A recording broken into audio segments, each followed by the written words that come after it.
ಕಳೆದ ವಾರ ಸಚಿವೆ ಲಕ್ಷ್ಮೀ ಹೆಬ್ಬಾಳ್ಕರ್ ಸಿಟಿ ರವಿ ನಡುವೆ ಅಶ್ಲೀಲ ವಾರ್ ನಡೆದಿತ್ತು. ಈ ವಾರ್ ಧರ್ಮಸ್ಥಳದ ಮಂಜುನಾಥನವರೆಗೂ ಹೋಗಿತ್ತು. ಈಗ ಮೊಟ್ಟೆ ಅಟ್ಯಾಕ್ ಕೇಸ್ ಶಾಸಕ ಮುನಿರತ್ನ ಕಾಂಗ್ರೆಸ್ ನಡುವೆ ಫೈಟ್ಗೆ ಕಾರಣ ಆಗಿದೆ.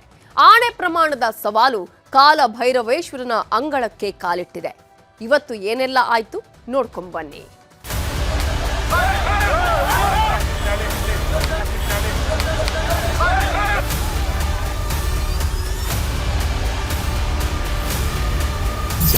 ಮೊಟ್ಟೆಗೇತಿನ ನೋವು, ಕೋಪದ ಜ್ವಾಲೆ ಶಾಸಕ ಮುನಿರತ್ನ ಗೆದೆಯಲ್ಲಿ ಧಗಧಗಿಸುತ್ತಿದೆ. ಚಿಕಿತ್ಸೆ ಪಡೆದು ಆಸ್ಪತ್ರೆಯಿಂದ ಮನೆಗೆ ಬಂದಿರುವ ಮುನಿರತ್ನ ಇವತ್ತು ಡಿಕೆ ಬ್ರದರ್ಸ್ ಹಾಗೂ ಕುಸುಮ ಹನುಮಂತರಾಯಪ್ಪ ವಿರುದ್ಧ ಕೋಪ ಮಾತ್ರ ಕಮ್ಮಿಯಾಗಿರಲಿಲ್ಲ. ಕ್ಷೇತ್ರದಲ್ಲಿ ಶಾಸಕನ ಹಕ್ಕು ಕಸಿಯುವ ಯತ್ನ ಆಗ್ತಿದೆ. ತಿಹಾರ್ ಜೈಲಿಗೆ ಹೋಗಿ ಬಂದ ಡಿಕೆ ಶಿವಕುಮಾರ್ಗೆ ಕ್ಷೇತ್ರಕ್ಕೆ ಹೋಗಲು ಅವಕಾಶ ಸಿಗುತ್ತೆ, ನನಗೆ ಏಕೆ ಸಿಗಲ್ಲ ಅಂತ ಕಿಡಿಕಾರಿದ್ರು. ಸಮಾಜ ಒಬ್ಬ ಸೇವಕನಾಗಿ ಕ್ಷೇತ್ರದ ಸಂವಿಧಾನದಲ್ಲಿ ಕೊಟ್ಟಿರ್ತಕ್ಕಂಥ ಹಕ್ಕು, ಒಬ್ಬ ಶಾಸಕನ ಹಕ್ಕು ಕಸ್ಕೊಳ್ತಾ ಇದ್ದಾರೆ. ಅದು ಭಾಳ ದೊಡ್ಡ ತಪ್ಪು ಮಾಡ್ತಾ ಇದ್ದಾರೆ. ಡಿ ಕೆ ಶಿವಕುಮಾರ್ ಅವರು ಸಹ ಅವ್ರ ಮೇಲೂ ಪ್ರಕರಣಗಳು ದಾಖಲಾಗಿ ಅವರು ಸಹ ತಿಹಾರ್ ಜೈಲಲ್ಲಿದ್ದು ಬೇಲ್ ಮೇಲೆ ಬಂದು ಅವರು ಕೇಸ್ಗಳು ನಡೆಸ್ತಾ ಇದ್ದಾರೆ. ಅವರು ಕ್ಷೇತ್ರಕ್ಕೆ ಹೋಗ್ತಾ ಇದ್ದಾರೆ. ಕುಸುಮ ವಿರುದ್ಧ ಪ್ರಚೋದನೆ ಕೊಡುತ್ತಿರುವ ಆರೋಪ ಮಾಡಿರುವ ಮುನಿರತ್ನ ಕೆಳಮಟ್ಟದ ರಾಜಕೀಯ ಒಳ್ಳೆಯದಲ್ಲ, ನನ್ನ ಮೇಲೆ ದಾಖಲಾಗಿರುವ ಸುಳ್ಳು ರೇಪ್ ಕೇಸ್ನಲ್ಲಿ ನಿನ್ನ ಕೈವಾಡಾಗಿದೆ, ಈ ಬಗ್ಗೆ ನಿನಗೆ ಗೊತ್ತಿಲ್ಲ ಅಂದ್ರೆ ಕಾಲ ಭೈರವೇಶ್ವರನ ದೇವಸ್ಥಾನಕ್ಕೆ ಬಂದು ಆಣೆ ಮಾಡುವಂತ ಸವಾಲು ಹಾಕಿದ್ದಾರೆ. ಒಂದು ಹೆಣ್ಣು ಮಗಳು ಕುಸುಮಾಗೊಂದು ಕಿವಿ ಮಾತು ಹೇಳ್ತೀನಿ, ವಿದ್ಯಾವಂತರಾಗಿರೋದಕ್ಕೆ ಇಷ್ಟು ಕೆಳಮಟ್ಟದ ರಾಜಕೀಯ ಮಾಡಕ್ಕೆ ಹೋಗಬೇಡಿ, ಒಳ್ಳೆಯದಲ್ಲ. ನನ್ನ ಮೇಲೆ ಒಂದು ಸುಳ್ಳು ರೇಪ್ ಕೇಸ್ ಕೊಡಿಸಿದ್ದೀರಿ, ಸುಳ್ಳಿಲ್ಲ, ನಿಮಗೆ ಗೊತ್ತಿಲ್ಲ, ಇದರಲ್ಲಿ ನೀವು ಶಾಮೀಲಾಗಿಲ್ಲ ಅಂದರೆ ಕಾಲಭೈರವೇಶ್ವರನ ದೇವಸ್ಥಾನಕ್ಕೆ ನಾನು ಬರ್ತೀನಿ. ನೀವು ನಿಮ್ಮ ತಂದೆ ಬಂದು ನಮಗಿದ್ಯಾವುದೂ ಸಂಬಂಧ ಇಲ್ಲ, ರೇಪ್ ಕೇಸ್ ಕಂಪ್ಲೇಂಟ್ ಕೊಟ್ಟಿರೋಂಥವ್ರು ನನಗೆ ಗೊತ್ತಿಲ್ಲ ಅಂತ ನೀವು ಪ್ರಮಾಣ ಮಾಡಿ ನೋಡೋಣ. ಮುನಿರತ್ನ ಮನೆಗೆ ಬಂದ ಸಿಟಿ ರವಿ. ವೈಯಾಲಿ ಕಾವಲ್ನ ಮನೆಯಲ್ಲಿ ಶಾಸಕ ಮುನಿರತ್ನ ವಿಶ್ರಾಂತಿ ಪಡೆಯುತ್ತಿದ್ದಾರೆ. ಇವತ್ತು ಮನೆಗೆ ಬಂದ ಸಿಟಿ ರವಿ ಮುನಿರತ್ನರ ಆರೋಗ್ಯ ವಿಚಾರಿಸಿದ್ರು. ಬಳಿಕ ಮಾತನಾಡಿದ ಅವರು, ಮುನಿರತ್ನ ಮೇಲಿನ ಹಲ್ಲೆ ದುರದೃಷ್ಟಕರ, ಕರ್ನಾಟಕದಲ್ಲಿ ಬಹಳ ದಿನ ಗೂಂಡಾಗಿರಿ ನಡೆಯಲ್ಲ ಅಂತ ಕಾಂಗ್ರೆಸ್ ವಿರುದ್ಧ ಕೆಂಡಾಕಾರಿದ್ರು. ಗಾಂಧಿ ರಾಜ್ಯ ಕಟ್ತೀವಿ ಅಂತ ಬಾಯಲ್ಲಿ ಹೇಳ್ತಾರೆ, ಗೂಂಡಾ ರಾಜ್ಯ ಮಾಡಲಿಕ್ಕೆ ಹೊಟ್ಟಿದ್ದಾರೆ.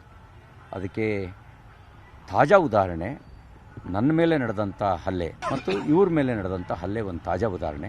ಈ ಗುಂಡಾಗಿರಿ ಬಹಳ ಕಾಲ ನಡೆಯಲ್ಲ. ಸಿಟಿ ರವಿ ಬಂಧನ. ಮುನಿರತ್ನ ಮೇಲಿನ ಹಲ್ಲೆ ಘಟನೆಗಳು ಬಿಜೆಪಿಗರ ಸಿಟ್ಟನ್ನ ಹೆಚ್ಚಿಸಿರೋದಂತೂ ಸುಳ್ಳಲ್ಲ. ಸದ್ಯಕ್ಕೆ ಮುನಿರತ್ನ ಕಾಲಭೈರವನ ಹತ್ರ ಬನ್ನಿ ಅಂತ ಕಾಂಗ್ರೆಸ್ಸಿಗರಿಗೆ ಸವಾಲು ಹಾಕಿದ್ದಾರೆ. ಸವಾಲ್ ಸ್ವೀಕರಿಸ್ತಾರಾ ಇಲ್ವಾ ಅನ್ನೋದು ಸದ್ಯಕ್ಕಿರುವ ಪ್ರಶ್ನೆ. Bureau report, news 18.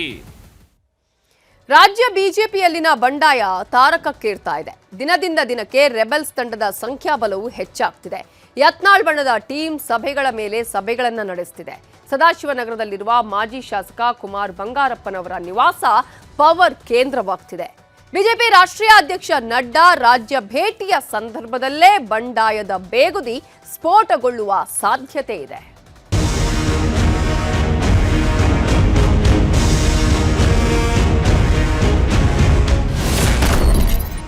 ರಾಜ್ಯ ಬಿಜೆಪಿಯಲ್ಲಿ ನಿಲ್ಲದ ನಾಯಕರ ಬಂಡಾಯ. ರೆಬೆಲ್ಸ್ ಸೆಂಟರ್ ಆದ ಕುಮಾರ್ ಬಂಗಾರಪ್ಪ ನಿವಾಸ.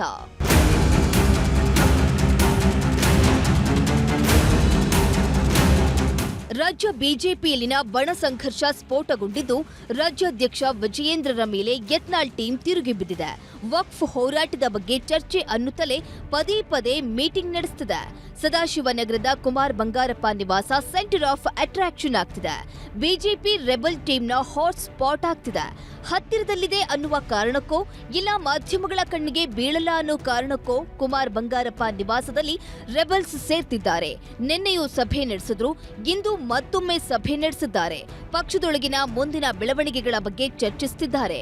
ರೆಬೆಲ್ಸ್ಗಳ ಈ ನಡೆ ಬಿಜೆಪಿ ರಾಜ್ಯಾಧ್ಯಕ್ಷ ವಿಜಯೇಂದ್ರರ ಟೆನ್ಷನ್ಗೆ ಕಾರಣವಾಗಿದೆ. ಭಾನುವಾರ ರಾಜ್ಯಕ್ಕೆ ಜೆಪಿ ನಡ್ಡಾ ಆಗಮನ. ಗುರುವಾರ ರಾಜ್ಯಕ್ಕೆ ಬಿಜೆಪಿ ರಾಷ್ಟ್ರೀಯ ಅಧ್ಯಕ್ಷ ಜೆಪಿ ನಡ್ಡಾ ಬರ್ತಿರುವ ಹೊತ್ತಲ್ಲಿ ಬಿಜೆಪಿ ರೆಬಲ್ಸ್ ತಂಡ ಫುಲ್ ಆಕ್ಟಿವ್ ಆಗಿದೆ. ವಿಜಯೇಂದ್ರ ಟೀಮ್, ಯತ್ನಾಳ್ ಟೀಮ್ ಅನ್ನು ಒಂದೆಡೆ ಸೇರಿಸಿ ಜೆಪಿ ನಡ್ಡಾ ಸಭೆ ನಡೆಸಲಿದ್ದಾರೆ ಎನ್ನಲಾಗ್ತಿದೆ. ಮುನಿಸು ಅಸಮಾಧಾನ ಮರೆತು ಒಗ್ಗಟ್ಟಾಗಿ ಪಕ್ಷ ಸಂಘಟಿಸಿ ಅಂತ ಬುದ್ಧಿವಾದ ಹೇಳ್ತಾರಾ ಜೆಪಿ ನಡ್ಡಾ ಅನ್ನೋದೇ ಸಸ್ಪೆನ್ಸ್ ಆಗಿದೆ. ಯತ್ನಾಳ್ ಟೀಮ್ ಹಿಂದಿರುವ ಶಕ್ತಿ ಯಾವುದು? ನಡ್ಡಾ ಬಂದಾಗ ಎಲ್ಲದಕ್ಕೂ ಸಿಗುತ್ತಾ ಉತ್ತರ?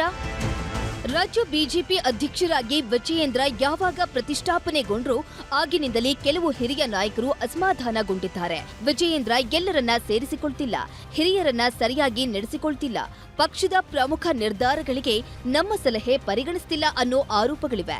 ಈ ತಂಡ ಯತ್ನಾಳರ ನೇತೃತ್ವದಲ್ಲಿ ಒಂದಾಗ್ತಿದ್ರೂ ಹೈಕಮಾಂಡ್ ಕ್ರಮ ಕೈಗೊಳ್ತಿಲ್ಲ. ಯಾಕೆ ಕ್ರಮ ತಗೊಳ್ತಿಲ್ಲ ಅನ್ನೋದಕ್ಕೂ ಜೆಪಿ ನಡ್ಡಾ ರಾಜ್ಯಕ್ಕೆ ಬಂದಾಗ ಉತ್ತರ ಸಿಗಬಹುದು. ಕಾರ್ತಿಕ್, ನ್ಯೂಸ್ 18 ಬೆಂಗಳೂರು.